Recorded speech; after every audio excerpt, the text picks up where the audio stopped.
This conference will now be recorded. Oh, that's weird, that didn't. Hmm? Oh, you mentioned it.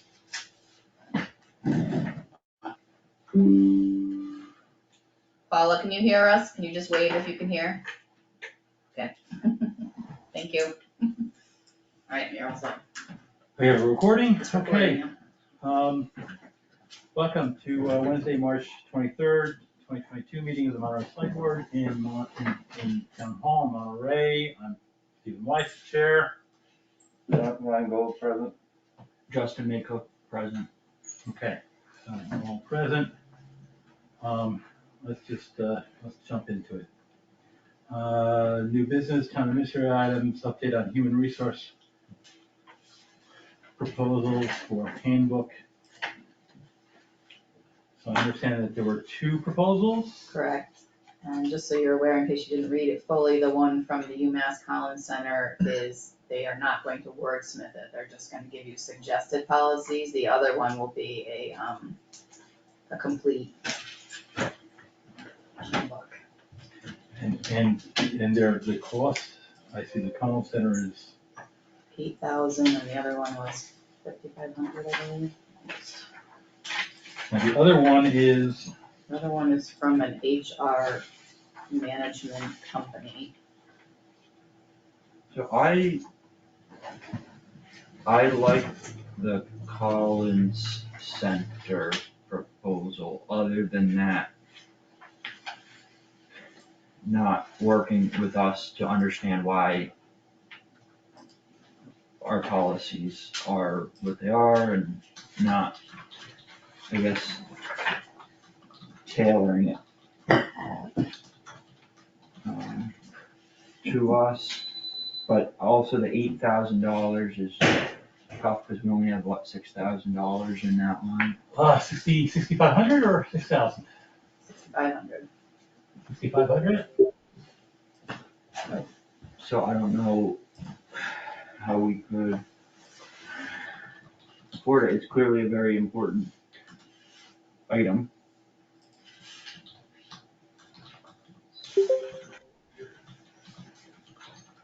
So, I can't create, funds out of nowhere.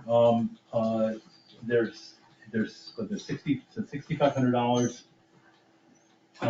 And this is something that should begin, did both of them have any reply on start times or start dates? I know the HR one could start right away, because she keeps sending me a contract. The Collins Center said we are able to conduct the initial meeting within 1 week of being selected. The other question that I had is whether, obviously they would work with the town on the policies, but could we specifically have them work with Attorney Green at all, or like a conversation with her, because she has some background of the town. Wait, you're talking about current town council, or you're talking about the investigator? The investigator. So I believe, unless, we can certainly ask the investigator, but, I believe that the money that we agree to is for this particular job, and then they would charge the town, additional monies. You can certainly, Attorney Mazer said that she was done. The report is her final. Well, my point being, just to know, I think, you can't just have any old handbook. It has to be tailored to our situation, and they would work with the town and probably various people in the town to try and do that, but it needs to address our specific situation. We're $1,500 short.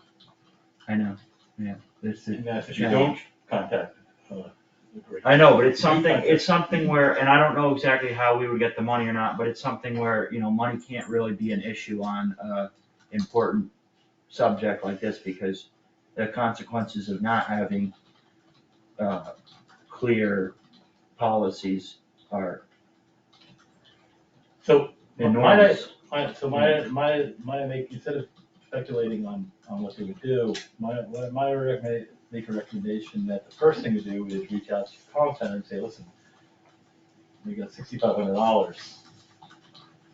I mean, that's the funds that we have. So, and see if they are a yay or nay. Why don't we just let town council review it? And just review what? The proposed policy that someone comes up with, $5,500 person.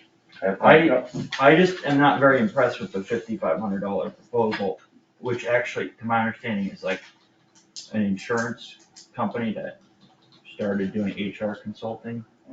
And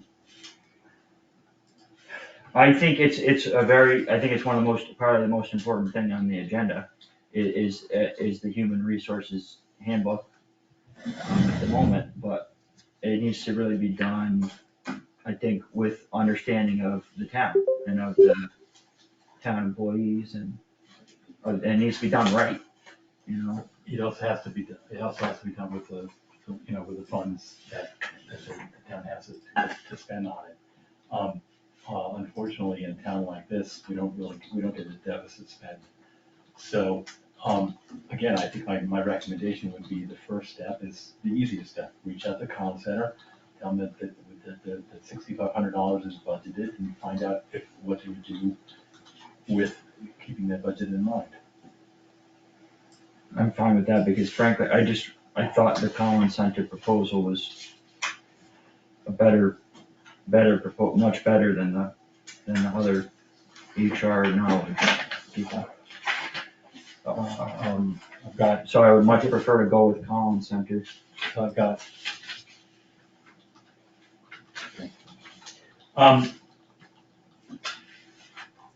So can we ask the town administrator to reach out to the call center and ask them, tell them that identify that we have a $6,500 budget, and ask them to be able to provide their services based upon that current budget? Yeah, Sound reasonable? yeah, and I think the other thing that we could do is raise money, raise and appropriate funds for this. It's, for next year. But, So, yeah, I think if they could do it for $6,500, I would prefer Collins Center over HR knowledge. so I think that's a reasonable first step to do. If there are no objections. Can't you use the Make a reserve fund? motion. Sorry? Can't you use the reserve fund? You can't really, it's not an emergency payment of anything. So you can't really use a reserve fund. It's like, well, I'd like to pay for this, but I don't have the money. It's really for, the bill came in, we need to cover it. That's generally what the reserve fund is made for. So someone should make a motion. If you like, I'll make a motion to have the town administrator reach out to the Collins Center to identify that we have a budget of $6,500, and for them to provide a written response of what they would, what the services they can provide the town of Monterey for that price. Second, any more discussion? No. There being no discussion, I vote yes. Yes. I'm gonna vote no, because this money should be used for a consultant, not new employee handbook, so I'm voting no. 1B, update on cell phone and personal email use policies from council attached. So I suggest you just table that till next week, so you guys all have a chance to review. When did the council send this? I sent it earlier this week, but I didn't have a chance to send it to you till today. Okay, so I make a motion to move 1B to next week's session. Second. Yes? Yes. Yes. So moved. FY23 Emergency Communications Contract. So we have the fiscal year 23 contract for Berkshire County Sheriff's Office Communications for $11,512.41, and if you approve that. just have you sign it. Where's the, I have it here. What? Oh, you have the actual contract. So, okay, wait, so say it again. You have the emergency communications contract for how much? $11,512.41. And that's a change from?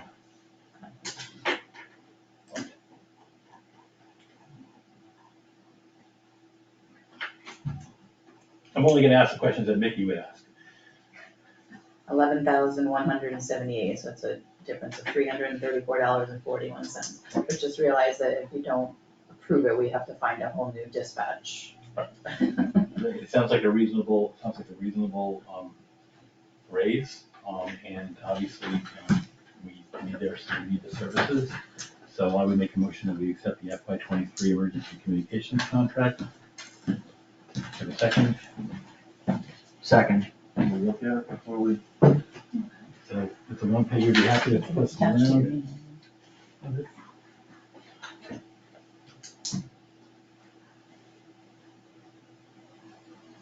Oh, there it is.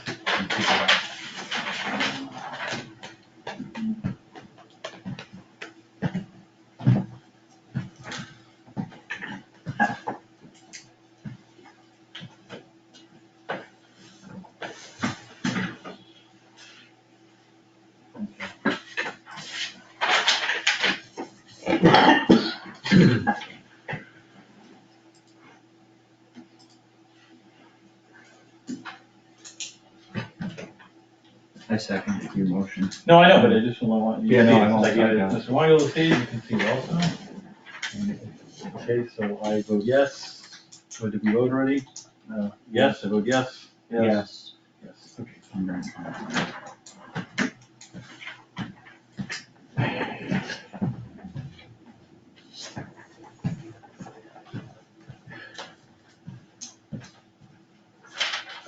MassWorks letter of support. Okay, I understand that there's a difference in opinion on what's, Yeah, I don't recommend the edits in there after Jim and I met, for about an hour with the MassWorks people, and based on the comments that we got from them, that's what they'd like to see in the letters of support.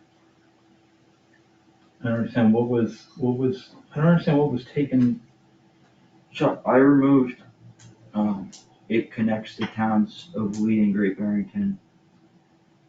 Just because whenever I've driven that road, well, it's closed at the gate all winter long, and then in the spring and fall, it's usually pretty muddy. Even at its best condition, there's usually puddles. And I just don't think that people from Monterey, even who live on the end of the road, go to Lee or Great Barrington through Maritime Mountain Road. I could be wrong. So if there was an emergency, Right, and that's why I just put it in there, so that when emergency services, if there's a lost hiker or something, and we have to have the other towns coming, they are gonna be coming, and it is a connector road. So, and that's, I left in, and, provides access to Monterey residents and the Appalachian Trail through the state forest, but, even if Lee or Great Barrington's gonna help rescue someone, at the end of, in Beartown, they're probably gonna come up through Beartown Road, they're not gonna go through, I don't know how many people have driven through that road. so. It's not like, Not a road. So it's my understanding that, for MassWorks to participate in a road reconstruction project, that road, its ability to get to other towns via that road is an important aspect of it. Without that, for a road that just terminates, let's say, I don't know what road I could use as an example. So the plenty of roads to just stop somewhere. Let's use Eaton Road, for example. Then it would not be generally available to, two roads that terminate. I think what MassWorks looks at, again, is that any road that can be used as accessibility to other to other towns is important, and thus important enough for MassWorks to participate in helping maintain and rebuild that road. And we know that that road needs to be maintained and rebuilt. We do know that and perhaps if it was better, if it was rebuilt, it would also function as a better link between these towns, and there might not be a necessity to close it at certain times of the year. But it really, I think, is for service during emergency situations, and so I don't think it's inappropriate to leave that in, because that's an important thing that MassWorks actually wants to identify. I think if you take it out, then if you take it out, I think it's a high likelihood that we can get this. Well, it does, for much of the year, it does dead end at the gate that you can't go through. But if there was an emergency, believe me, they'd open up that gate and they'd roll whatever they need to roll through that gate. And again, if their town is rebuilt, and it's gonna be a very expensive project. If their town is to be rebuilt, once it's rebuilt, then again, we may not need to have a gate. But I think the proposal is only to go to the gate. I mean, that's my guess. It is, but they want you to focus on the safety and the tourism and really, talk that up. That's what's gonna help you get the grant. So you're not lying, it is a connector road and it is used for emergency services. It is a large tourist attraction, and if that's what they wanna hear, I'm not sure why you would wanna change it and make it. Because Spending facts. just don't think that it connects the towns of Lee and Great Barrington is really accurate. Like, cause I've driven it all the time, not all the time, but I've driven it a few times last fall, go up to the radio tower. I took Brace Hill Road into Tyringham. And it's not a road, it's not really a connector road to other towns for any real purposes, even for an emergency, because I was at an emergency one time on that part of the road, but people didn't come in, from Lee that way, I don't think. They'd come up Beartown Mountain Road, so I'm not saying it couldn't be a connector in some sense, but It's sort of a chicken and egg argument, because the thing is, the reason why we're trying to rebuild it is so that it could be a more usable link to these particular areas, and in the case of emergency services. In fact, it But is if we- used regularly once the gate is down. I live right there. It is used regularly by people including me, going from Monterey to South Lake. I didn't know that. I Oh, didn't know yeah. that people used it. I think the goal is well, I guess let me say it out loud, it's the goal to get the MassWorks grant. If the goal is you want to provide the best, look, you have a grant writer, right, sitting back over there pretending to be looking on his phone.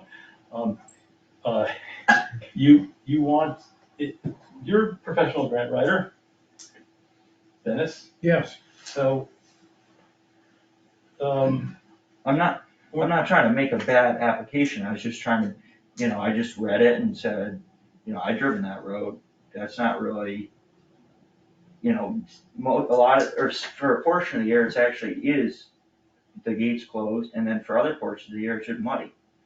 But, and this, again, this grant wouldn't work on that part of the road at all, from my understanding, it would only work on the part before the gate, but that's just what I thought. if you have a dangerous road that goes up to the gate, okay, and the gate continues into another town, what we're trying to do is we're trying to get the best road possible up to that gate, so that if somebody needs to come in from the other towns when that gate is open, or tourists or whatever, that we can do that. Right now, you have a road in town, that for under, that by evidence of both highway superintendents, has completely lost its underpinnings, is in desperate need of rebuild. However, the town itself doesn't have the wherewithal to do it. You can do it, but it would be very difficult. Now, there's a program that exists, MassWorks, that will provide the funds so that this road can be finally addressed. It is not going to get, roads of this nature don't get any better with time. They only get worse. And then it would also be a problem if we ever get to the point, because I've been to the point where I actually got stuck. And so I can imagine if an emergency vehicle gets stuck on Beartown. So that's why I'm looking for the best chance to get the grant to take care of a problem that's been a long-standing problem in Monterey. So if the road connects, again, we can rebuild it. Perhaps we'll be able to reopen that connection between the two towns.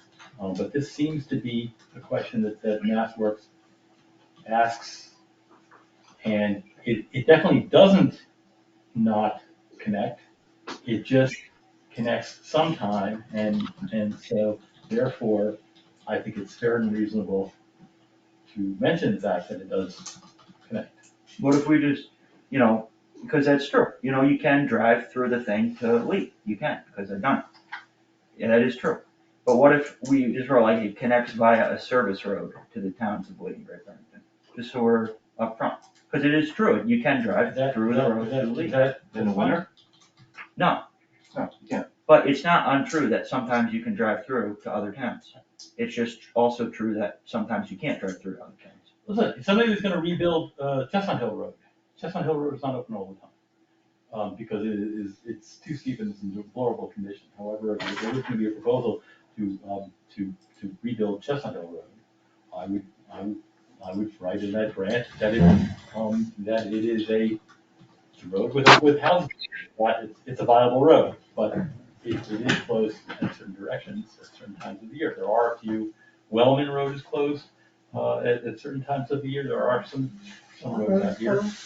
What? Swan Road, the upper end is closed. So there are roads that are. So couldn't you say this connected to a seasonal road? It connects Not via, service, it's a seasonal road. it connects via a seasonal road to the towns of Lee and Great Barrington. Yeah, it's only adding a few words, via a seasonal road, too. Okay, so let's just make those changes. And then we can all feel good. And then you'll leave in the other part that you took out and we'll remove yours. Just don't make any of my changes, don't make any of my changes. Just start from the initial draft and just add before connects, or after connects and before the add via a seasonal road too. Dennis, do you know anything about MassWorks grant? No, unfortunately, but I would think that if the project were done, it would make that a more usable road. Well, we know that. Right. But does the state spend $1 million fixing a dirt road? I don't think so. Yeah, I'm not aware enough about the program. And why wasn't this decided when you applied for the grant? Why didn't these factors come up then? Why is it coming up now again? I mean, Well, we applied for the grant, wasn't it? It was rejected? Correct. Okay. But this is the next cycle, right? This is the next cycle, right? And we met with them to learn why it was rejected and what we could do to improve the grant, and these were some of the things that they advised. and that's how we've got another MassWorks grant. If you don't get it, you generally reapply. You don't say, oh, you didn't get it, we're not gonna try again. Although, if you don't get it this time, think about, Good with it then. look at something else. Okay, so you're gonna change it and we'll vote, and we'll sign it.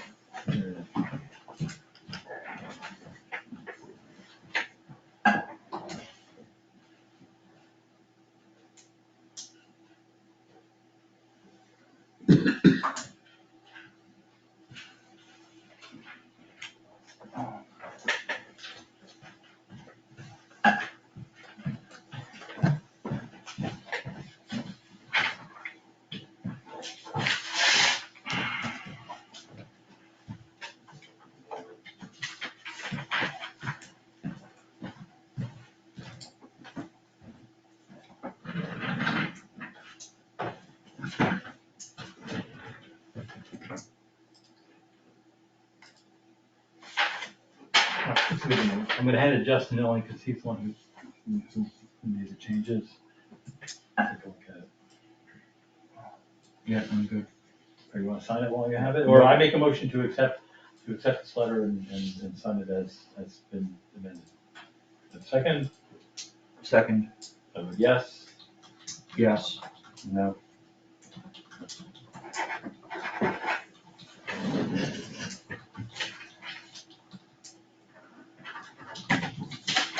You're not gonna sign it I'm not gonna sign it, because Terry Walker told me that the MassWorks grants usually don't spend $1 million to fix dirt roads. They're concentrating on paved roads.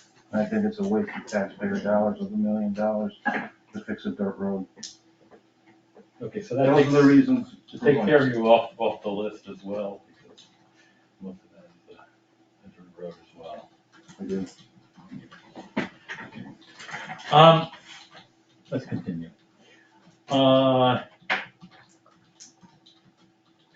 Transportation Committee, update and recommendation. I again applaud the work of the Transportation Committee. Really hit the ground running. So it's my understanding that, that they're working on, recommendations for change in hours. They're asking to get rid of 4:30 to 6 PM in the summer, is my understanding. Which I think if we were to do it, we would wanna post it very clearly on the agenda, like change transfer station hours. Or reduce transfer station hours, 4:30 to 6:30, remove 4:30 to 6 PM on Sundays and Sundays. So you mean in the past it's 10 AM to 6 PM, but now it's 10 AM to 4:30? Which is the winter hours. But they're just asking to do winter hours all year round, which would allow the person some consistency in the job, maybe make it more appealing. And the employee would get paid 15 minutes before the transfer station opens, 15 minutes after. And it would be 18 hours a week all year round instead of fluctuating more in the summer. Which I'd be open to doing as long as we, post it on agenda and let her, if, maybe someone says 5 PM on Sunday is the only time they can go to the transfer station. So we won't make, we won't be making a decision on the hours right, today. But it's good to get but I will make a motion to put this on the agenda for the next meeting. The hours specifically, as proposed by the transfer station committee, which is Wednesday, 8 AM to 1 PM, Saturday, 8 AM to 1 PM, and Sunday, 10 AM to 4:30. The other. Second, Okay, second. Any discussion from the audience? We have some people that use the transfer station. Obviously, the earlier closing time on Sunday concerns me, because I do remember when it was set up, the idea was a lot of people leaving town, particularly over the summer, second homeowners, and the idea is if you close it too early, that, what used to happen in the past is that people used to take their trash into or out of the car, or take it to McDonald's. or take it to McDonald's, or I knew take it over to someone who somebody's definitely house. did that. Right, so the later hours were to discourage people from doing that. So I think that if the board does adopt these recommended hours, that there should be a monitoring to see if there's any roadside trash that starts to accumulate. So we're gonna put that, all right, so, the motion was seconded to put it on the next meeting, so I vote yes. Yes. Yes. Okay, so on the next meeting, I should also mention that this letter does, remind us all that, there seems to be directive, a new directive that's to prevent us from accepting compost. Oh, the Gould Farm the Gould Farm has been accepting the compost from the transfer station, and they're not gonna be doing that anymore. So the committee is looking for alternatives, because you don't want that to build up at the transfer station. It's gonna become a country road jamboree. Okay, so that's that, we can continue from that. Municipal Vulnerability Plan, second phase, grant request from Mr. Lynch. Dennis? Yes, this particular grant funding opportunity comes through, as you mentioned, the MVP program, which relates to basically climate change adaptation and resilience in a given community. And this particular grant application proposal involves phase 2 of the culvert project that began at the last time we applied.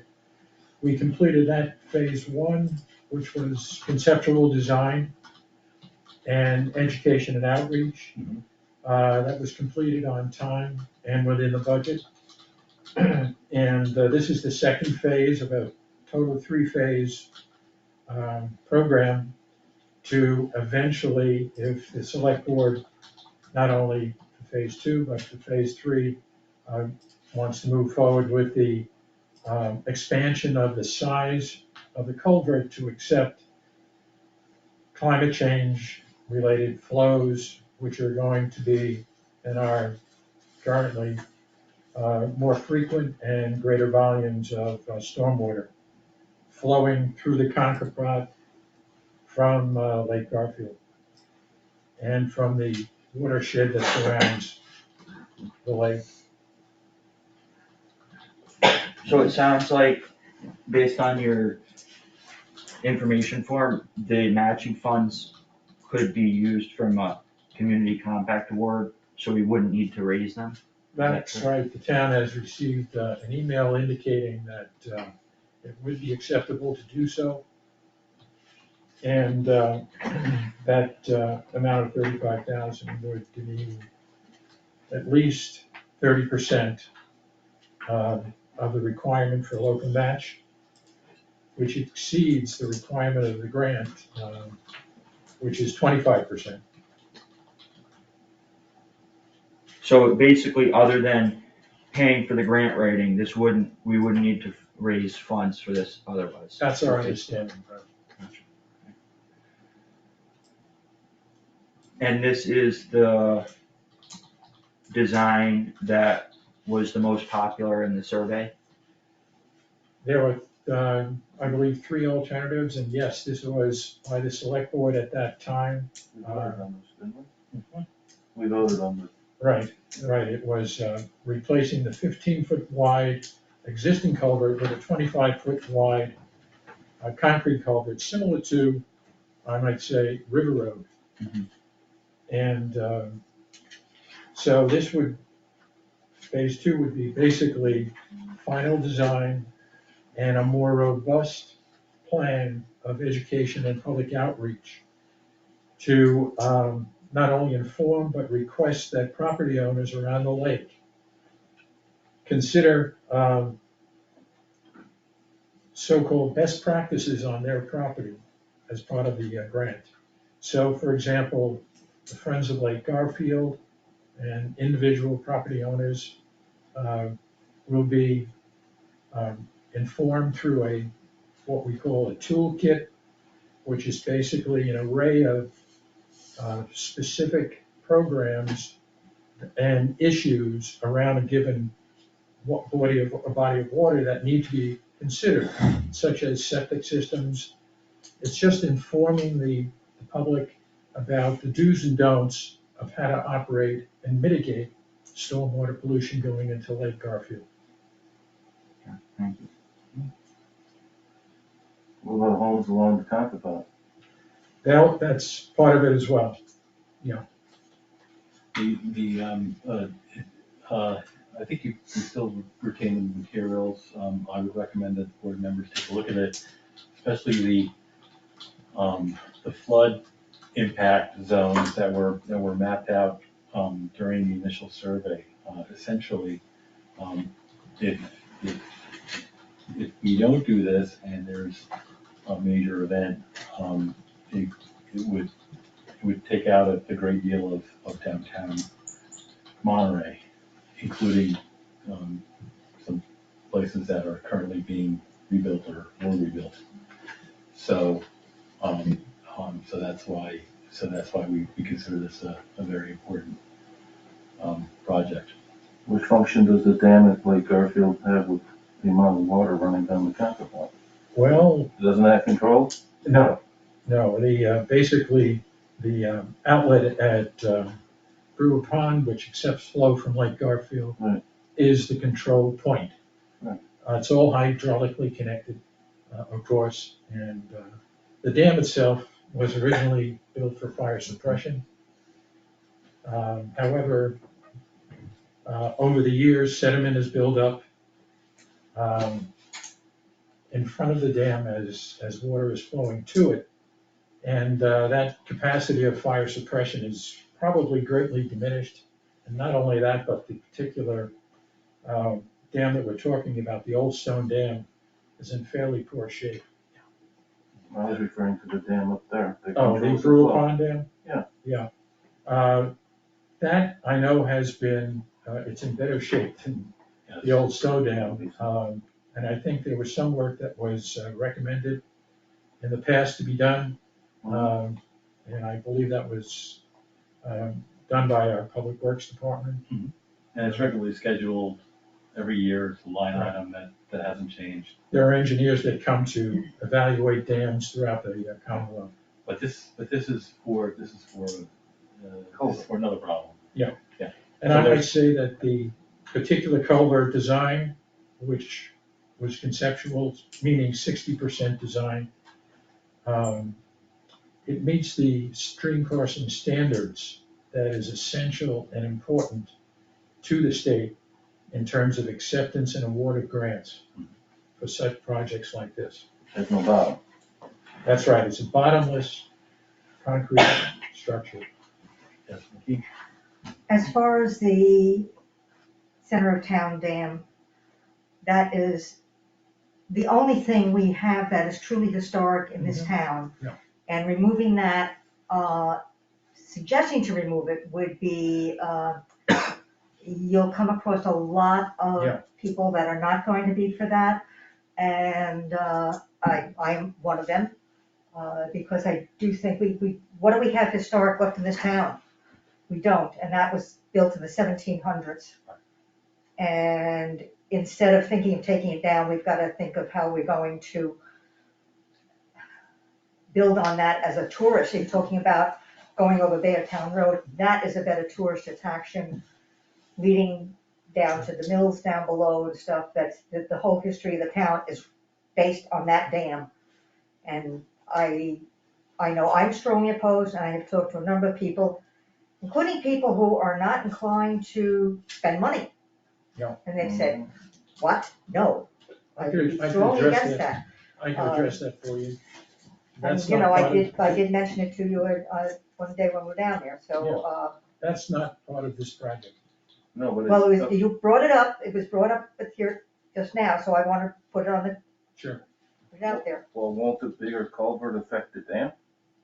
Because you have more water going through it. As part of the 40%, there'll be a scouring study done, analysis basically of the impact of increased flow. On the dam. Well, it will be down gradient. There will be as to, consider including that, of course. Yeah, and the last thing that we did on the historic dam, it's called the historic dam, was, did we do that engineering study, or we were looking for a grant for that engineering study of it? Specifically on the 3 years dam ago? alone, that was not successful because, for two reasons. The state looks at dams in terms of the program, the small dam program. They want to know if property and life can be lost as a result of the loss of a given dam. That does not apply here. One can simply see That's right. downstream for several miles, there are no livable properties, so even though it was considered to be in poor condition, it did not meet that standard. Right, so what would be the alternatives, not to belabor this discussion on this dam, but, because you, by saying that, you reminded me, I remember that we were a little incensed, because they basically said, well, if it's not gonna impact anybody downstream, then just let it be, until it falls apart, and then washes downstream. So I guess the only alternative would be to either raise and appropriate money, it was just several $100,000, or get a grant, to get some kind of historic grant. Is there a historic grant to the preservation of the? I'm not aware of one specifically for protection of dams like this, small dams. That would take research to find out what could be done. I'll have to say, though, that the Commonwealth, as you may know through the governor's office, they've received federal funds to the tune of I believe it's 3.7 billion, with a possibility of another 2 to 3 billion, depending on certain standards going forward as to how states perform. And that takes a hard look at infrastructure as well as transportation. So that would be something that would have to be looked at. Right, I just don't think we got that far with calling it a major infrastructure thing when we did it 3 years ago. Right. They said, no, it's not. So maybe trying to approach it by a historic standard is another way of going. Okay, when I first moved into town, we used to walk across the dam all the time. It's your fault. But you didn't even have to be careful. In fall of 2011, it was Hurricane Shirley. Was it a Shirley, a storm Shirley or something? Anyway, that Sandy. did damage to the abutment. Yeah. And FEMA money came into this town, and it was supposed to go to that repair. And I have paperwork where I followed up with Maynard, and and it went someplace else, and it just never got done. So that's the kind of thing that happens, and the money was supposed to be for repairing those abutments. What year was that? Mickey, what year was that? 2011, 2012. Oh, so you actually, just ask John Silver, he was on the board then, he might have remembrance of what Yeah, happened. I mean, if I knew this was going to be discussed, I would have brought my file on it, because I do have a file on. What's the Call final the library cost dam. to the taxpayer after everything, with all the grants and everything, phase 3 is complete? Do you have a projection of the final cost to the taxpayers in Monterey? In phase 1, the third alternative was estimated at that time, pre-COVID, no supply chain issues, of approximately $2 to $2.5 million. That's the cost of the Monterey taxpayer? That was the cost of a project to, well, not specifically I'm talking about the culvert Yeah. replacement project, yeah. Right, And that's our percentage, that's our, that would be a total estimated project cost at that time. Now, Maybe more. post-COVID, hopefully, with supply chain issues, we're looking at a project that probably would not go to phase 3 for at least another year. so We would what, have to get past phase 2 to do the design, to find out, go out to bidding and find out what the actual cost would be. And there ultimately might be funding available through various means, including the new Infrastructure Rebuilding Act that's coming from the federal government. That's correct. By So, doing this, the town is taking a step to put you in a position for potentially large funding sources, whether it be state or federal. It doesn't commit you to doing phase 3, but it puts you in a very good position of having a shovel-ready project, meaning 100% design. and that's why, For this phase, there's no cost to the taxpayer other than grant writing, which is, we have the budget, we have plenty of money in that budget for it, right? But we have the matching funds already from the community compact. That's what we've been told by the state, that they're acceptable to use as a local match so, for the application. so with that understanding, I would make a motion to accept the grant request from Dennis Lynch. Second, how many hours are you spending on this grant? you wrote 75 on The here. true amount of hours, I'll tell you, it's more than on that piece of paper. So 75. Okay, so I have a second. Any more discussion? I guess we should add that the maximum approved for 75. I might add that there is an additional 20 hours indicated as, in terms of staff time. I have put in hours in other projects that I've worked on. So those 20 hours, if the town wishes me to volunteer my time, I will do that. And that was done on phase 1. That's beyond, above and beyond, Dennis, thank you for that. So my motion was to approve it as written, and I got a second. I vote yes. Yes. Although, yes, just so one of the taxpayers don't have to foot the bill if the compact grant doesn't go through. Well, then, I'm assuming that you would come back to Tell us the board and. We've already been awarded the compact, and they've already said that we can use the funds for this.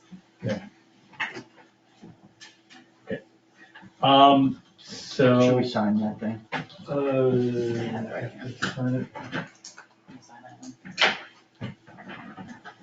one? Want all 3 signatures? Whatever. Don't sign it, huh? Signing at the bottom.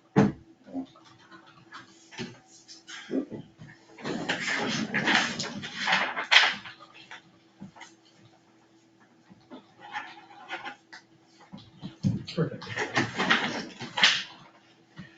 All right, number 4, Monterey Community Center appointment, Catherine Hurst.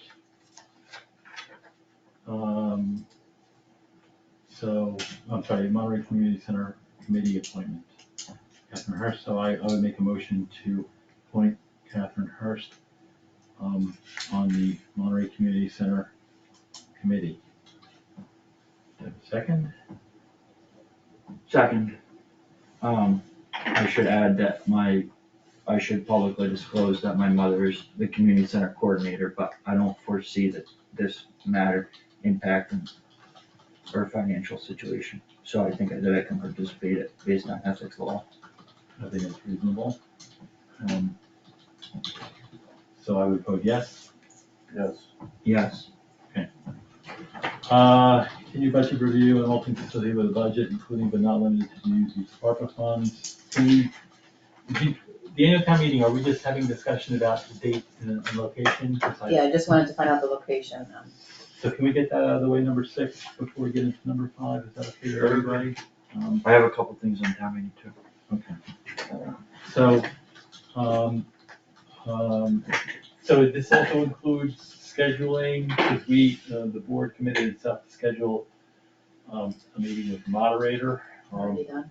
a month before. He's coming in on April 6th, I believe. April 6th at 12:15. So what else? What do you have? What do you have? Are we gonna go inside or in the firehouse? Because there are things that I need to start working on. I think it should be outside. At the pavilion, I'm not in love with the idea, but, considering that there seems to be a 4th or a 5th wave of COVID, I don't know which way we're currently, I think it might be, I think it still might be prudent to go outside as well. can we get sandwiches? No. For how many people? No, but we should try to get our hands on some heaters. Just in case. Can't do it, already, I think No, I know. can't do it, it's a fire hazard. I figured everybody's gonna use it. My other questions, we had talked about finding people who can carry microphones to speakers, like 2 people or something. Because we didn't wanna budget for that, which is fine, but then we just need to make sure we find volunteers ahead of time. And, that just gives us some security. Okay, I understand Steve Moore is putting on filing touches on the Monterey News. So, can you reach out, do you want to reach out to him to put in the box, a request for? Yeah, I can do that. Does that sound reasonable? Yep. We could also put it on the community group and whatever other boards there are. All we need is 2 people, I Only think. those 2 people. So, but, it's good to know in advance. And then the other question I had about was just about parking.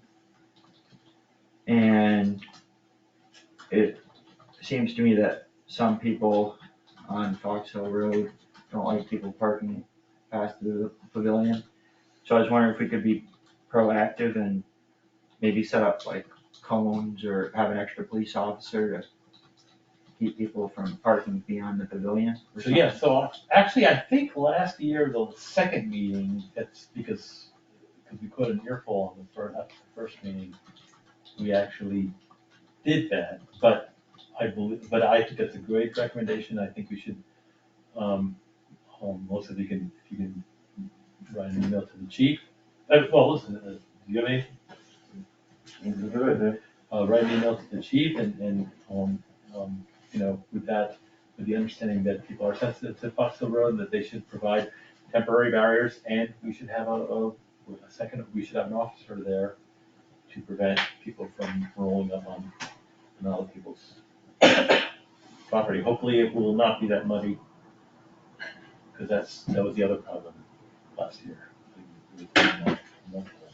That's good. But what do you feel about the pavilion? Because you didn't mention that. Pavilion's good. People accept it. Again,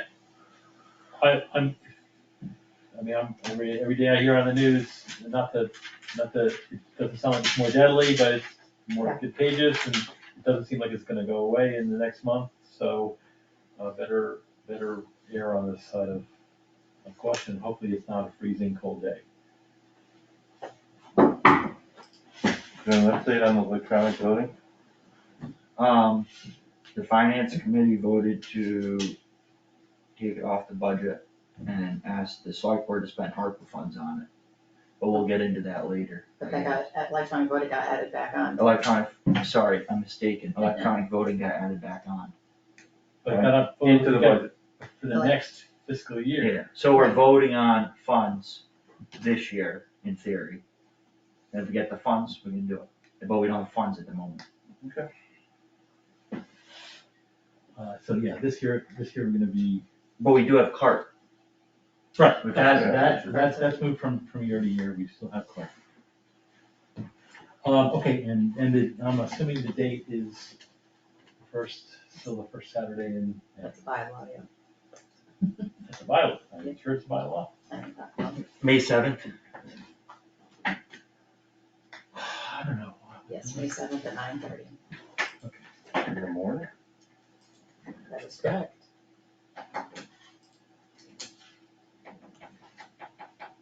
Okay, I got rid of that. When we get rid of my resignation? Try to get rid of things before we talk about the budget, I'm not gonna turn to a long meeting. Where is it? We gotta do the minutes first. That's before it, item 7. Okay, I don't have the minutes in front of me. Sure. They look like this. This, oh, that's currently buried underneath here.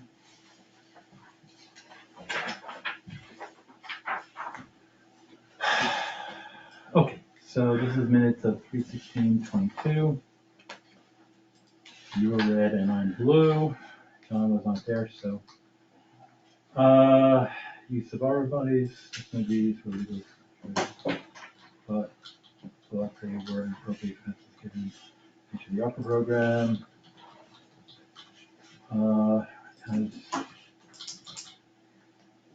Okay, so we each seem to bring anything in there. Yeah, so you made your point, I made my point.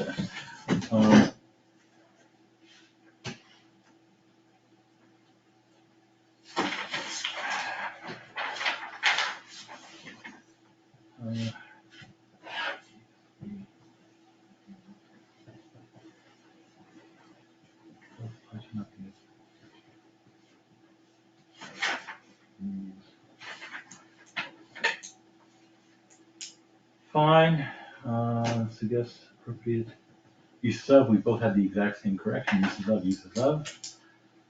A decision is a decision for the committee, that's fine. Just work using funds for like the home for streams, the rest of the preparing meetings, that's fine. Make sure that conversations represent the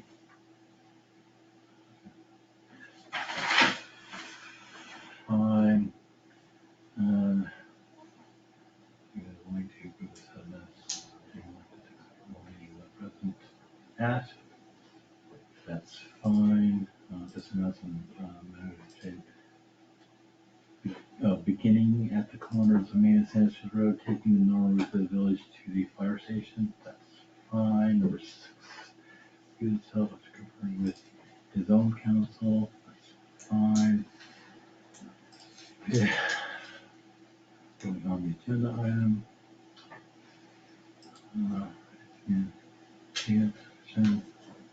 Fair general policy.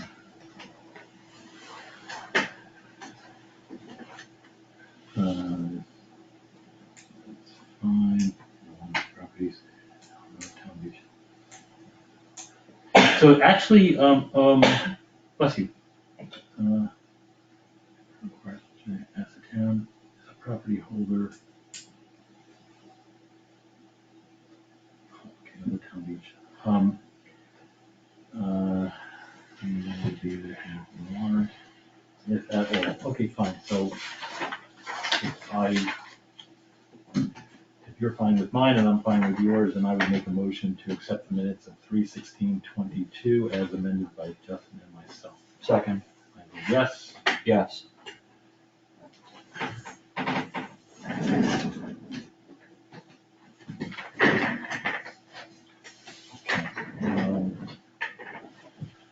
That correspondence. All right. So some fellow Stephen Weisz wrote the following resignation letter to whom it may concern, dated 3/17/2022. To whom it may concern, please accept my resignation from the Lake Garfield Working Group as a founding member. It is in my honor to work with other LGWG members. However, I feel it's time for other representation from the board signed Stephen Weisz. So just since I happen to know this fellow, I can expand by saying that generally it is a good idea for somebody from the board to sit on the LGWG. Dustin, it seems that you've been working with them, so. Yeah, and then I was on Friends of Lake Garfield page, which isn't an official town page. Right. But they said on their website, Friends of Lake Garfield, had someone from select board, finance committee, it was a bunch of different requirements, and I don't know whether that's true or not, but I did notice that. Friends of Lake Garfield. No, the Lake Garfield Working Group did. So originally it was set up to try to get representation from, the select board set it up. And they wanted to have representation from, at a minimum, from the select board. It didn't have to be one from, originally it was set up so it was one from different committees. One from conservation committee, one from select board, but what happened was, at the time, there was nobody from the conservation committee that wanted to sit on it. And I don't even know what happened with anybody from finance. So it just became one person from the select. Well, It would be my frankly, recommendation.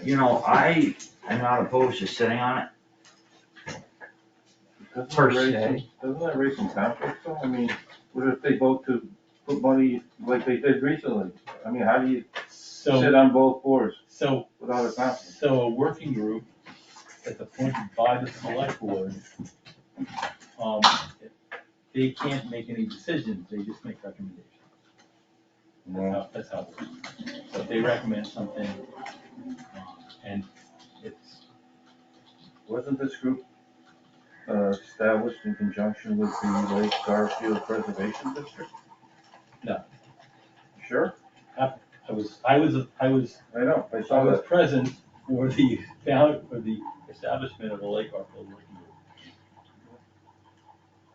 Okay. And it's not in conjunction with the Preservation District that got shut down, correct? First of all, I don't think there was anything called a preservation district, so I don't know. Well, tax district, Oh, the tax district. which was called the Preservation District. There were two completely different ideas. As a matter of fact, in the minutes, they came up with a credo, I guess it was, and if my memory serves me, it was to protect the health, accessibility, and safety of the lake. And that was it. So now I can't even find what I was thinking about, but I thought it would make sense maybe to have finance committee, because the select board can know all we want about the lake and hold a certain view, and the finance committee unanimously shoot it down. So what's the point in knowing about benthic barriers and mechanical harvesting and dash and proposing a certain amount, and then finance committee shoot it down? So I would try to get somebody from the finance committee to sit on it. I wanna can't make look into people, that. we try to get somebody from Concom to sit on it, and that didn't work. You can't make people sit on it, if there's nobody there to sit on it, there's nobody there to sit on it. So, yeah, you can certainly, ask the people in the finance committee. You don't have to sit on it if you don't want to. I mean, Well, Yeah, not today, you're not the but same. I wanna look into that, why I read that thing that said it laid out where many people were coming from. Okay, so, let's talk about the budget, shall we? First thing I want to memorialize is our discussion, is the vote that the finance committee took on COLA. So that is, and it's my understanding that the finance committee recommended a 3.8%,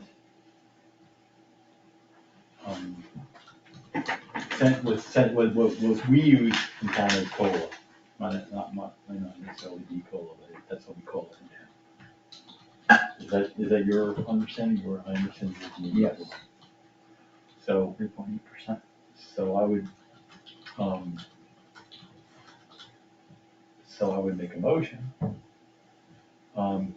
to agree with the finance committee to provide a 3.8% increase for the employees of Monterey, with the exceptions of the, highway, which had a separate thing, and who else am I losing, who am I missing, other than highway? That had a special, And any new employees, I have it off the top of my head, the highway and. The new office assistant position, Right. contract positions, town clerk staff, planning board clerk, new full-time officers, fire compensation, alternate building inspector, tree warden, and transfer station staff. Right, when I say contracted, I mean, the treasurer and the accountant. Second, oh, yes, yes. How can the select board vote on a budget item oh, and approve it? don't. I'm not voting. You've known my position since I was elected, So that's a no or an abstain. staying. So, all right, so that being said, before we get in discussion of ARPA funds, was there anything else on here that represented a change that we? So, no, but there is one thing that has come in since, today was the deadline for the citizen petitions and, the Lake Garfield. I don't know if it was Lake Garfield, somebody submitted a citizen petition for 50,000 for the milfoil. So I'm gonna have to change that to 50,000, and that affects the numbers that, for free cash that we decided on last night to use to lower the tax levy and the operating budget. Okay, so here's my question about that, just procedurally, because it's my understanding that the finance committee agreed to a $30,000, to put it on for $30,000, right? Mhm. And now this isn't, so how does that work? Well, why don't, if the finance committee wants to keep a special article on for 30, and the CIS petition we are required to put on for 50, if the finance committee hears that there's a CIS petition that we're required to put on for 50, they could take off their 30, but I feel like that's up to them. Right? Well, they're not gonna take, no, not take it off, I'm just wondering if they're going to, You could put them both on. right, I mean, it sounds like if both of them are gonna go on. So it's gotta be made clear on the floor that it's gonna be an You put them right on one. either or proposition, because otherwise you're gonna have people vote, they may vote, you may have $80,000. Yes, Could the petition, citizen petition be instead of 50, 20,000? so it's already in, so it's. So you have the 30 approved by finance and then the citizen petition for, Yeah, I guess if if the system petition could be, I mean, it's not, can't be modified. I'm assuming it doesn't state if you didn't vote for $50,000, we want $50,000 or something like that. It just says we want $50,000. It says 50,000 or any other sum, but we can't modify the citizen. No, I understand that. I Yeah, so the understand. finance committee really could decide in response, we have to put that on as it's worded. And then the finance committee can decide what they wanna do. Right, and obviously it can always be amended. Okay, so is that the only citizens petition? No, so we also received, and I sent you guys an email earlier, if you can let me know if it's okay to contact council. We did receive the, pollinator friendly one, that was the other one, and then we received one for a non-binding resolution that there be no use of chemical herbicides in Lake Garfield for the next 5 years. And then the only other monetary one was a petition, for an underride of $500,000. However, the documents attached to it that people signed are the Lake Garfield tax district proposal. So I wanna check with council to see if we can even accept that because it says one thing on the front and another article is attached. So, as you are holding it right now, it's stapled. It is stapled. Did This you is how it was receive it? provided to me by the town, from the town clerk, Provided you were in town clerk, stapled. stapled. I would, Staple. no, I just, I didn't touch the Yeah. staple. no, But somebody else did. There is a staple removed in there at one point, and there's a couple on the back that you can see. Oh, heck. But I'm That's just not letting you good. know, it was Where in are my my tongs? mailbox like this. Nikki, go get me a pair of tongs. Don't touch it. So I would certainly, I would certainly reach out to council, to get clarification on this because of all the, I just wanted, everything should be done absolutely correctly. That each page should be scanned, and sent to council, and a copy of that same scan and email to council be copied off on each member of the select board. Does that sound, And the town clerk. you can include the town clerk too? And one question, So may I just, if I include the town clerk, I do not wanna have any accusations coming back at me that I am accusing her of anything or anything like that, cause I know how it, when I tend to do this, I get So, an email back saying so what- Melissa's lying and. So I'm assuming that all you would write to the attorney is, I'm gonna write exactly what I wrote in the emails to you guys today, to please clarify what I do with this. Maybe the attorney should contact the town clerk. But it's our warrant, so we're the ones asking whether we put this on or not. so, or, why don't we do this, can you scan these, pages and we'll send out the email right now to town council. yeah, that's fine. So is the substance of it, and I know we can't change it because it's a petition, and there's other stuff around, but is it a 2.5 underride? Is that what's going on? So it says, shall the town of Monterey be required to reduce the amount of real estate and personal property taxes to be assessed for the fiscal year beginning July 1st, 2022 by an amount equal to $500,000? Yes, no. And then in parentheses, the above subject requested for action to be inserted into the warrant under Article XX in the name of the Commonwealth of Massachusetts. You are hereby directed to notify and warn inhabitants of said town qualified to vote in the elections and town affairs. So this would also have to go on the ballot because the election ballot. Do not separate, I'm not separating. no, I'm saying anything. that when you scan it, do not separate it, I'm just not. scan it. But you're gonna see the pages folded over like this. Yes, that's what I'm saying, do not separate any of the papers, send it in the order that you received it, in the condition that you received it. Send it to us, the PDF, and we'll send it on to council. Okay? Yeah. Does that The sound? copy going into the town clerk. And a copy off to the town clerk. By who? By the attorney or by us? I'll include the town clerk if, I thought the town clerk received it. I thought Right, that's the town all. clerk receives it, she verifies the signatures, and then she turns it over to us. So, but if you want me to send it back to the town clerk, I'll send it to the town clerk. Yes, I think you should. I have no problem with that. So I will send it to the town clerk and town council. I will also, and again, just put it on the machine, do not remove the staples. Other than that, Well, then why was the staple removed once already?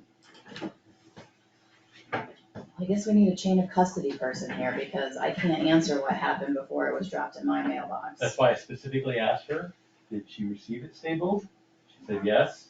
I asked, and that's why I'm asking that it's enough. She did mention that it is apparent that somebody had removed the staples. I have no idea who that is. The town administrator said it wasn't her. I can do a forensic analysis on the staples, but that'll cost $100 million. So that's all this is, some petitions? That's all the citizens petitions. what other items on this, So other than this? to complete it, I would need you guys to vote on using ARPA funds for the cameras, the fire department hose, and any additional monies that may be required for the community center lighting, so that they can officially be taken off of here and we can officially start. We can purchase them now if you approve them tonight, but if you don't approve them, then I need to add them back in the budget so we can make sure that they're, and then we need to do some adjusting of the free cash. Fine. So I make a motion that we use all the funds for those specific items. Community center lights, fire hose, and the cameras. Yeah. Community center lights, the bids are coming in, or the RFPs are coming in today. So they were due today and we got 0. Interesting. So, I mean, that's a whole nother discussion than what we would recommend. I wanna be able to talk with the director of operations and Rob Hoogs and. Because we wouldn't obviously vote an amount of money, but also, by town meeting, we may not know the amount of money necessary, if any, additional to complete that lighting project. But we certainly don't know it now, so we shouldn't designate ARPA funds for it now, if we even feel that designating ARPA funds for that kind of thing is appropriate. Well, but the idea is that just as if we weren't using ARPA funds, we would rely on the RFP and the amount that was already, the guidelines that were already given to the community center. To say, yes, you can go forward, or no, you can't. So it's the same principle, it's just the payment methods differently. One comes out of the taxpayer's pocket, or free cash is called. It's still the taxpayer's pocket. But but the thing is, the theory behind adding that onto the warrant was we would know by town meeting how much additional money, if any, was needed, and we aren't necessarily gonna know. None is needed. Right, so Right now, none is needed. we wouldn't use any ARPA funds we wouldn't use any funds. So I guess just confirm that we're not putting it on the town meeting. Well, the warrant. finance committee doesn't wanna put that stuff on the warrant, fine. I'm not willing to spend ARPA funds on it. But that's just my view of ARPA funds, which I've repeated again and again. Okay, so the first two then, cameras and fire hose.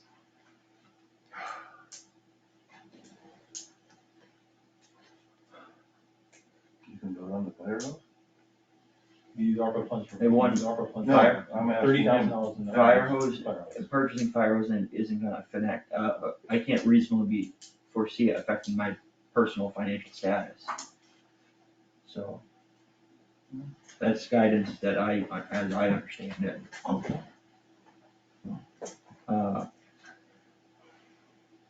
What's your philosophy on not spending ARPA funds, or spending it, just briefly?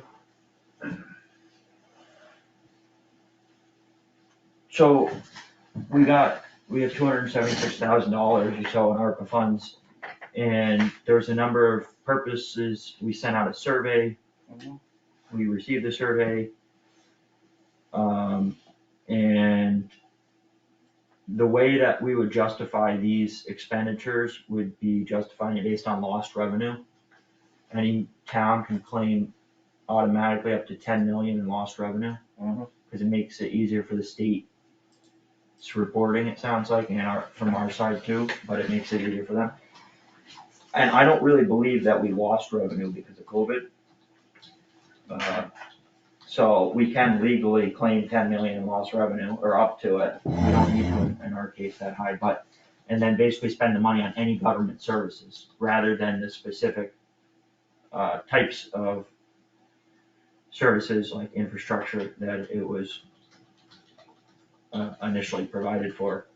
And I feel that I guess we've narrowed down some of the recurring expenses to now kind of one-time purchases, so that's kind of a different question, but I would like to see the ARPA funds go toward, a project or a few projects that are, that will help the community for Benefit years the to come. citizens, right. Rather than expenses which we can, regular government services, but that's just my point of view.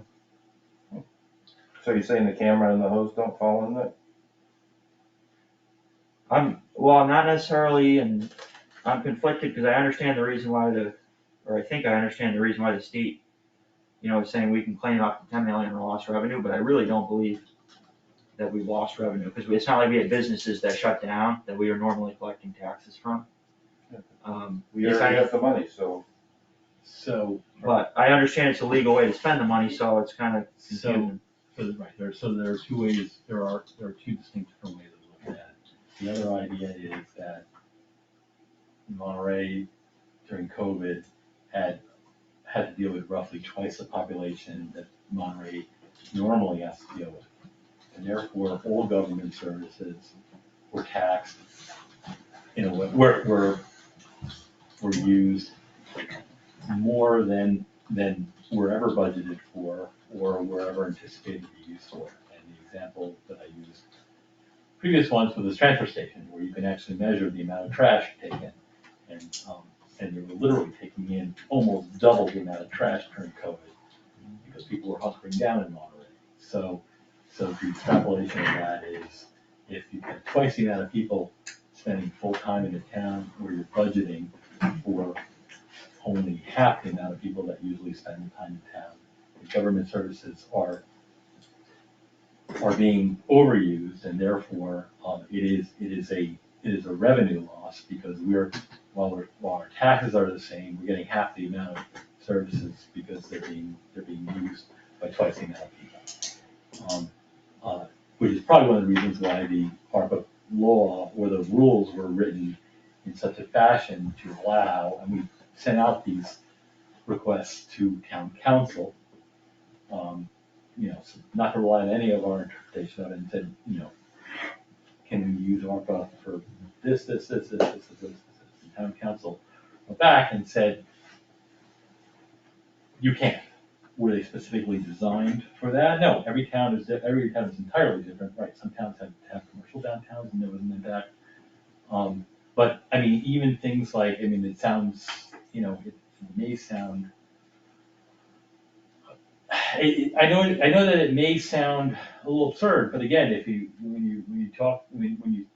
our roads, our bridges, our beaches, our parks, there are more people that have been using it because they're all hunkering down because of COVID. And the idea is the government is providing a financial mechanism for towns to recoup those costs. So if we have to spend more time on the roads or more time in the parks, it's because they're being used twice as heavily. However, it is not a specific A plus B equals C parameter. So it's a different plot. It's just a different plot. I am also curious, I would feel a lot more comfortable, because one of my reservations is that we sent out a survey and we got various answers, like, we went over them, but affordable housing, I think was one of them, broadband.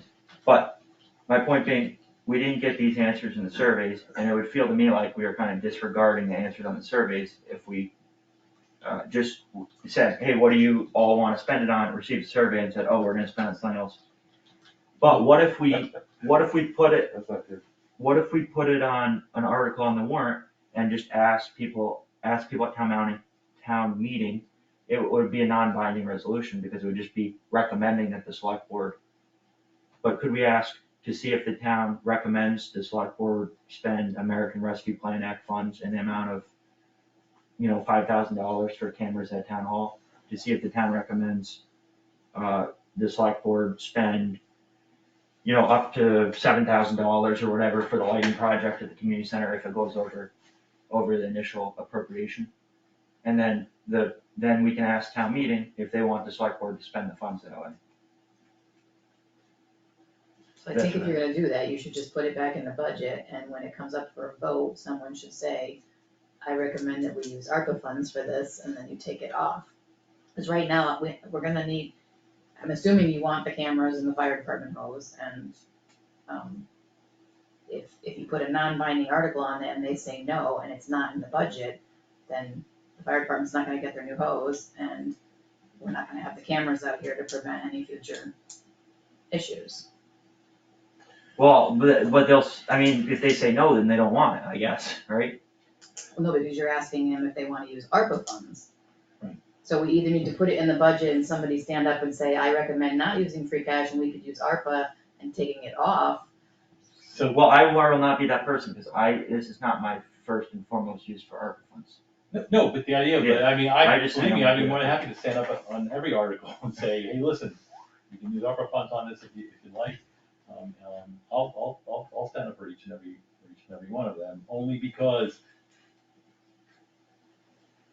again, I think the best use of ARPA funds is to write everybody in town a check, because everybody's been disadvantaged because of COVID.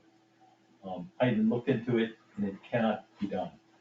So the best way of instead of writing a check to every single person in town, is to say, hey, listen, we'll take this off your budget, we'll take that off your budget, we'll take that off your budget, you're not paying, so we have more money available to lower the tax rate. That's the only other way to distribute funds.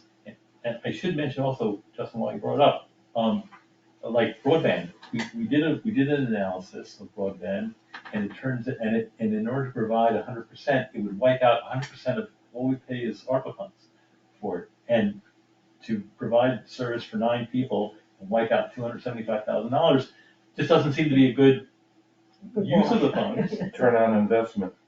Unless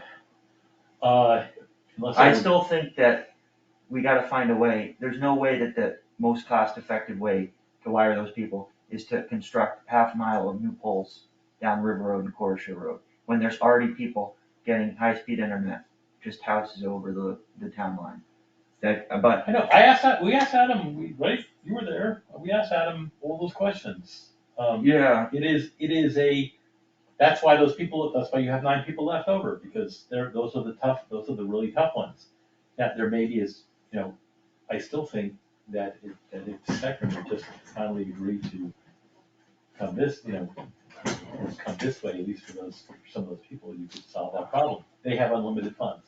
But anyway, so we don't wanna wipe out ARPA funds just on one thing, and this was a thought, to use it, and again, it was vetted by council, but we can do that, let's put it all on the warrant, and then I'll jump up for each one, and I'll, Well, do you wanna vote first, cause you don't know how John feels, I mean, maybe he agrees to spend ARPA funds in the future. Well, I don't think the select board has any authority to put anything into a budget. But the select board has the authority to use ARPA funds. that's right, it's actually specifically the select board's authority to use ARPA funds. I understand The that. finance committee does not have an authority. So I need to know whether we're going to use ARPA funds to buy the cameras or the fire department hose, and if you're just gonna say no, then it's gonna go back in the budget. If you say yes, then the discussion's over. Well, the finance committee has it to the budget, that's fine. The finance committee wants you to use ARPA funds. But I think Justin's point is well made. I don't think the money is meant to buy cameras for the town hall. How does that benefit the public? The hose, yes. The lights, maybe, but we don't have a figure, so. The hose would be the only thing that I would contemplate looking for. Can you go individually on them so I can figure out the budget? Yeah, the hose is simple, because we have an amount. Right, so the hose is $30,000, I make a $25,000. motion that we use ARPA funds to purchase the fire department hose. Do you have a second?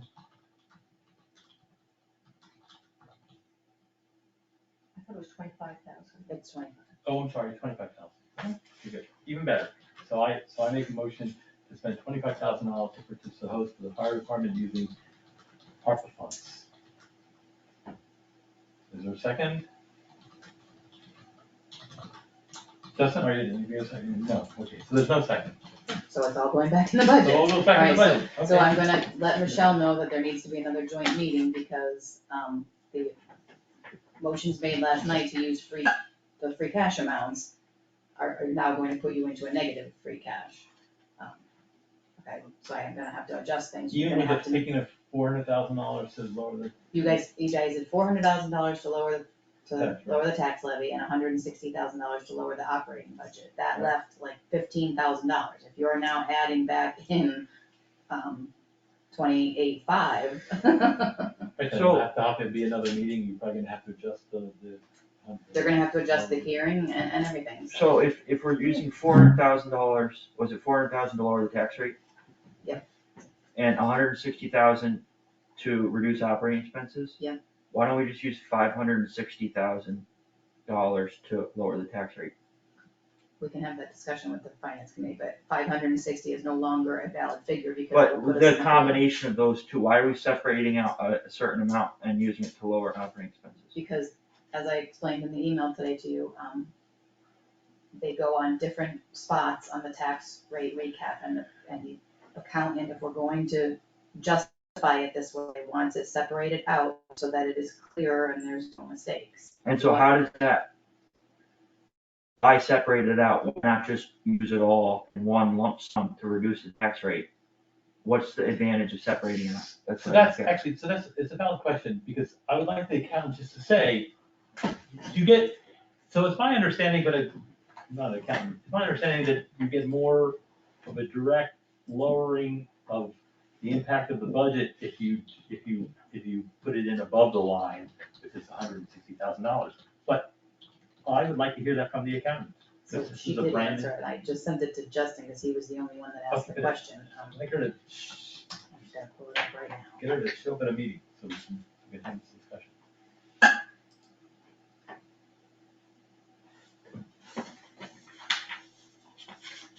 She said, so if the boards decide that they want to do it separately, okay, one at the operational one and one at the tax levy. She said, it must be reported and separately on the tax rate recap, 3C and 3D of page 2. Best to separate them in the budget file so there is no confusion, so that's what she is telling me. So I fully understand that they get reported differently in the recap sheets. And I fully understand that they show up in different places here. But I don't understand it doing anything different as to the tax rate than just putting it all in one lump sum.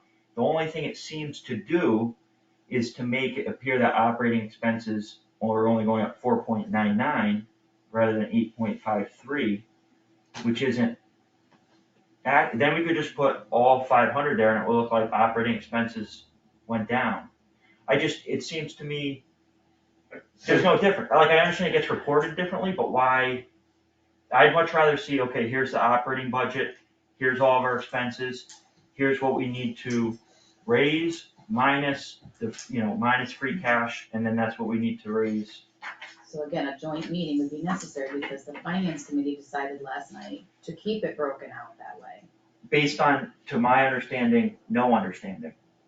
I didn't hear any reason as to why we should do that. So I'd like it, oh, sorry. Yeah, no, that's all, I just have no clue. So I'd like it specifically spelled, that they ask the accountant the following. Just, you've got $400,000 to lower tax rate, you've got $160,000 operating expenses. If you do it, from operating expenses and $400,000, what is the tax rate? Then, if you So had, she doesn't figure out the tax rate, the assessors do. And he's gonna tell you that he can't give you a tax rate because there are so many variables. but I gotta know what. I don't tax- understand- because I don't understand a lot about the tax rate, but this is doing the same darn thing. Well, It's just less money to be raised by the taxes. well, It's doing the same thing. So I Just don't showing know, up in so I don't know if it's different doing, so that's my question, I don't know if it's doing the same thing or not. Because by that understanding, why don't you take the $400,000 you're gonna use to lower the tax rate and stick that on above the line? And then it will look like we have a lower operating expense budget. Right, so, It just changes what things look like. We should be more upfront and put it all in reduced tax levy, so people know what the operating budget is and know, and then they just see, okay, we happen to have an excessive amount of free cash, which we could use to lower the tax rate, which. It's like you have your credit. So I understand all that. What I'm saying is we need a joint meeting so you can ask Right. the finance committee why they wanna do it that way. I don't And if think, they wanna keep it that way. I don't think they understood. I don't think they understood. Okay, so but you let's need a have a joint joint, meeting with them. we have a joint meeting. Let's have a joint meeting. Well, we gotta have it, it's one's already scheduled, and I would like if the accountant, Could I speak to the accountant? yeah, I would like. Because I'd be very curious to speak to the accountant on this in particular, because it doesn't make any sense. because I'd like to talk to the accountant as well. Well, they're using the 160 to make the 8.53% look lower than it actually is, which is kind of deceptive in my opinion. I understand that this methodology lowers the rate. And however you get there, if you lower the rate, that's a good thing.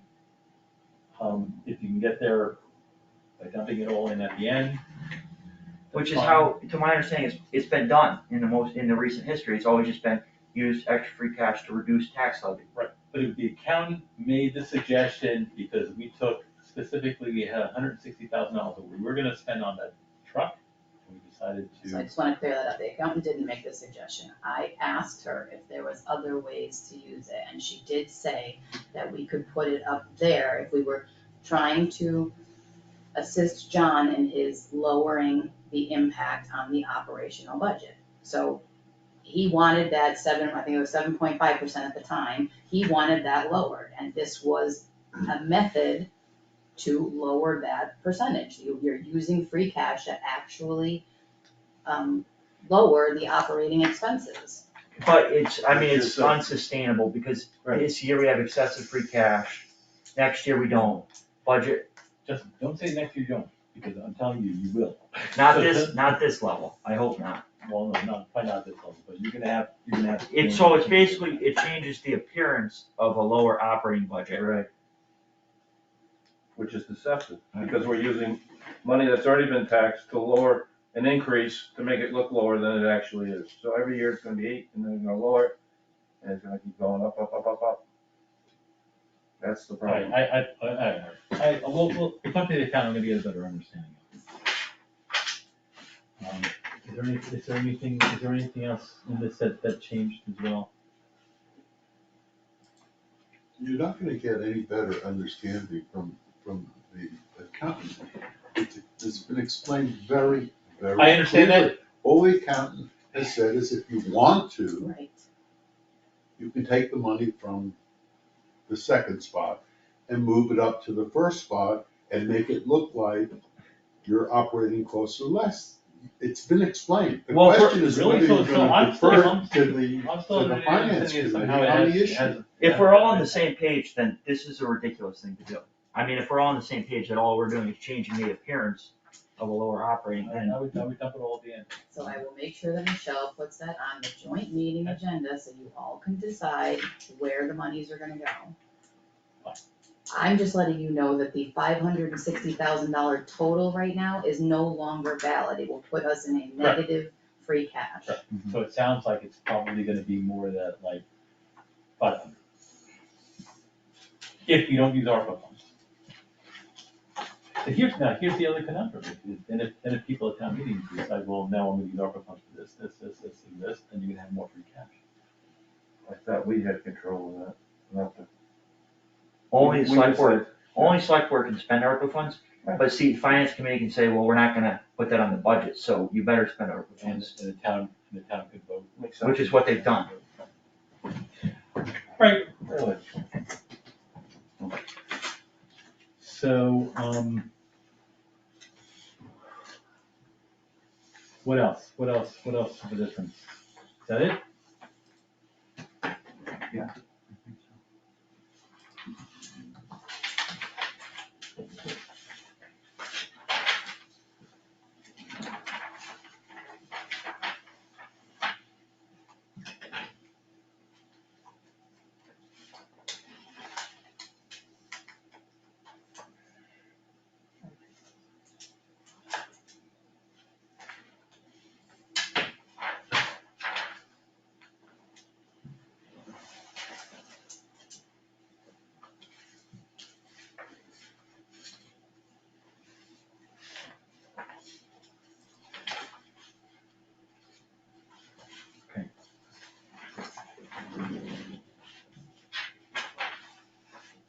Very good, okay. So we're gonna have a joint meeting to discuss these changes that are, these items that we brought up.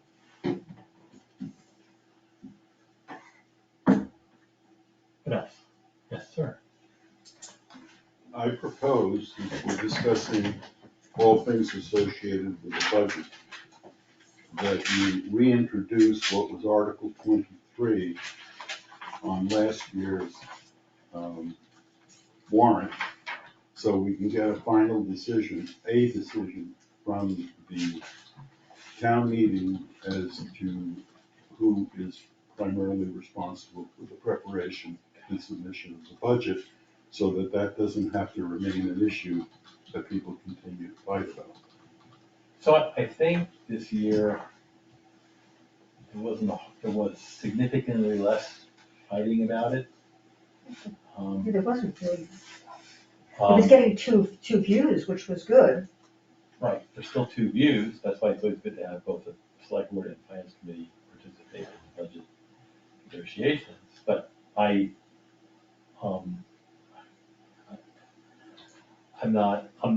personally not interested in a battle royale over whose budget it is.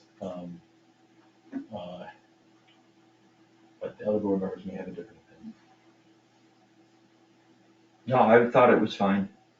I mean, we're not done with the budget thing, and it wasn't always easy, but the finance committee, if we're gonna reintroduce Article 23, why not reintroduce the citizen petition that emphasized or reiterated the authority of the finance committee over the budget? You can do, with the select board, you can put anything on the warrant, except for the budget. Right? We could do the 3 to 5 members of the select board if we wanted. You can put anything in the warrant as a select board, except I don't think you can touch the budget. So, Suppose the finance committee says, no, you have to put the 160 above the line. Mhm. And you know that's misleading to people to do that. Mhm. You can bow to that because they have the final say on what's in the budget? I don't understand that.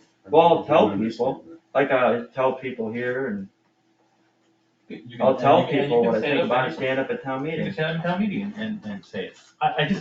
John, I understand where you're coming from, but you know what?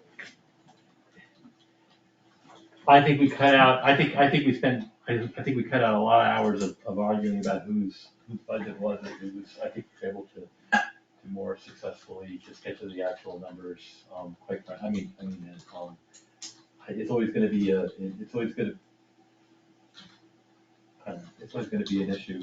And it's interesting because there's some people who were on the select board, wanna be in control of the budget, but then they're on the finance committee and they wanna be in control of the budget. So I think also maybe it's where people are sitting currently, I think the finance committee, I've got no problem if the finance committee takes the lead in getting this information together, but I do think that, that the select board, because we're ultimately gonna sign it, or most of us are gonna sign it, I think that ultimately the select board has to sign it, so we have to participate in it, because I'm not gonna sign something that is not a reasonable, document. But I think by practice this year was fine, it was far from perfect.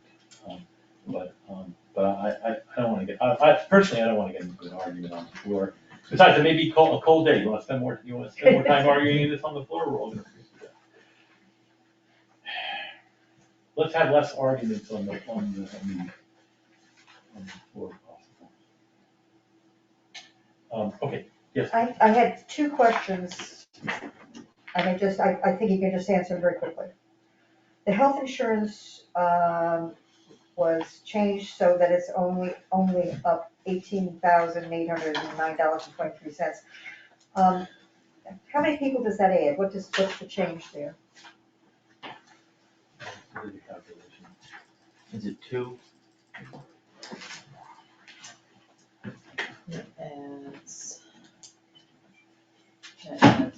one full-time highway person when we fill that position, and then 2 police for half a year. Full-time highway and 2 police half a year. What happens for the other half a year? Fiscal year. They better not get sick. They're only proposed to start in January, so they're only coming. Oh, okay, then that's starting for that. And the shared HR went down from 6,500 to 5,000. Yes, because the plan is that we'll have somebody in there by July 1st, and the grant will cover all of this. This would be any over and above that may be needed for incidentals or. So there's a grant covering it. Yes. Okay, that's the answer. Okay, so those were 2, I told you they were 2 easy ones. Is it, what's that line called at the moment? Shared HR, What line? It's way down at the bottom of it. it's in the special articles, so second to last. Yes, I just, right on near the bottom, above total school consolidation and then shared HR. Okay. And then I'll just, that's for incidentals, that makes good sense. What number? It's not a number? No, it's on the Oh. special Yeah, articles, there's page 404. Right below community center lighting and above Yeah. school consolidation. Oh, yeah, okay.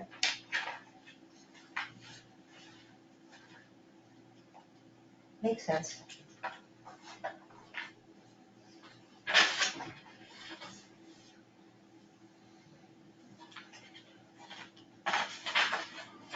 Okay.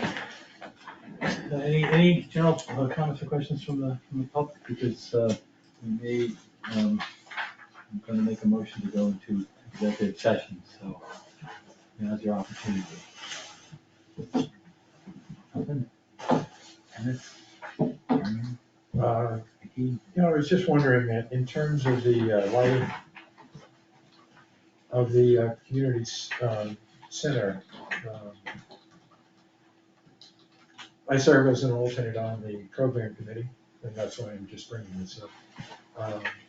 I just want to get a better understanding of where we are with that.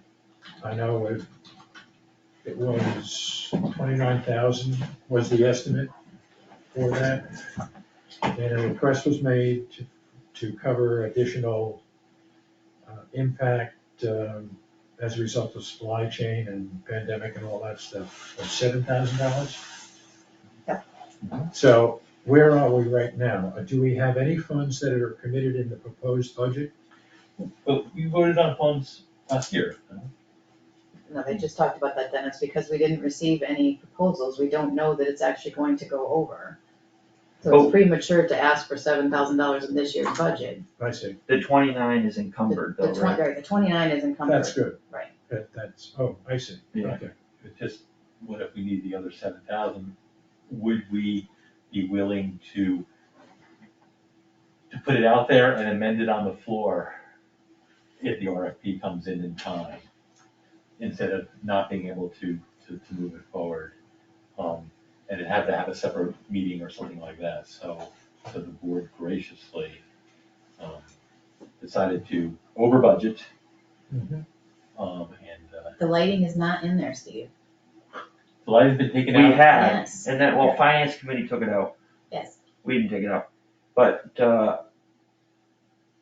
That's terrible. that was an But it's RFP. still in there. That was an No. RFP, right? Right, it was an RFP, and so that's what I was just explaining before, is that I need to meet with the director of operations and Rob Hooves and reevaluate. There may need to be some changes made to the proposal. I mean, if you didn't get any bids, it may be because the proposal is out of whack or something. I mean, we need to discuss what it is, so you're premature in asking for any money, because what if it's actually 15,000 that's needed? Then you're still going to need another town meeting, because it's not guaranteed that we're gonna have this all done. And it's not by town meeting, it's by the time the warrant is done. Right. But, and we had thought we would know by like soon, which now we're not going to know. Instead of an RFP, are there any other options like coming up with a plan and then putting it out to bid? Or no? If I you- don't understand it, frankly. So the request for proposals, they're gonna give us their proposal. It could include, high-end lighting, low-end lighting. they're gonna range, and we're gonna, you grade it based on the criteria that we set forth. If you do an invitation to bid, it has to be specifically, we want these kind of lights. Mhm. You know, this allows them to say, I know bollards, nobody wanted them, but, you know, somebody could say bollards along the pathway, and someone else could say something else, and we're gonna grade those that come in and then choose the one that best meets the criteria that we set forth. So when we could do an invitation to bid, but we'd have to change. You would have to come up with a plan Right. and design. Right. Well, I was just wondering, Well, didn't they have it this time? We voted on it. The person came in and made a presentation. That's how they got the 29,000. Wasn't it, last year? Yes, but it doesn't have specifics, John, so it allows people to, so what they've said is that it's a conceptual plan, they want lighting on the pathway, so you might be one electrician that says, I'm gonna propose bollards there, and then Steve could be another one that says, I'm gonna propose the gooseneck ones. If we do an invitation to bid, we have to be specific, everybody has to bid on the same thing, so we'd have to agree to bollards or goosenecks or whatever. Well, how'd they get the 29 without getting a specific It was a conceptual? we're gonna put in 15 lights here, here, and here, the other one was gonna put in 9 lights, the other one was gonna put in 32 lights, I'm just, Yeah, and then the Rob, trees, then they had to cut the trees down so they couldn't put the lights on. trees already down. Well, I know that The now. trees needed to come down so they didn't fall on the building. So we chose the one. but then the tree did fall down. Has that been cleared, by the way? I don't know. I just thought it, never, sorry. Yeah, so we are right, so we chose the conceptual, but we didn't chose the type. And as far as I recall, there was someone, at least one person who had fallen, even though they didn't sue the town. But it wasn't a It lighting wasn't because of issue. lighting, It was actually, if I recall, the day of an ice storm. Yeah, And they it was- walked across the lawn. Yeah, it was a ice related. We're not going to be putting in radiant heat on outside the I see. community center. Although we could construct a dome. Didn't you guys talk about that, walking from the parking lot down the bank on the grass? Yeah. Remember that? On a big fine afternoon, yeah. It's very dark, it is very dark, and it is safety hazard. I've been there at night, it's very dark. I agree 1,000%. It should have, And you're young. ultimately, it should have And I been part of the original deal, but Would that be considered an emergency then? During which you would not have to go out to bid?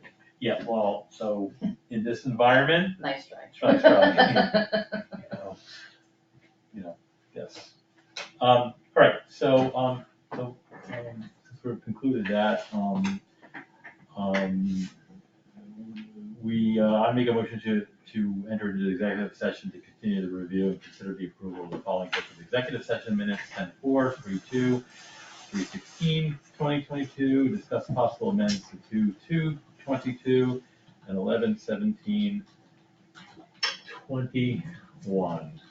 I want to make a point, which is that we didn't actually have executive session on 3/16, which could be found in those minutes. But I just don't want anyone thinking, oh, we have executive session minutes that aren't approved, because we didn't hold executive session on 3/16. So it should also be noted that any executive session minutes that is discussed or involved in the ongoing investigation will be approved, but sequestered until that time that the investigation has concluded. So I'll second the motion, and we're not coming back. And we're not coming back into public session. Thank you for. Yes. I think we'll do a roll call vote. Okay, Yeah. thank you. Justin Maycook, yes. You want, yes? John Weingold, yes. Okay. So we're gonna, move off everybody and then we'll.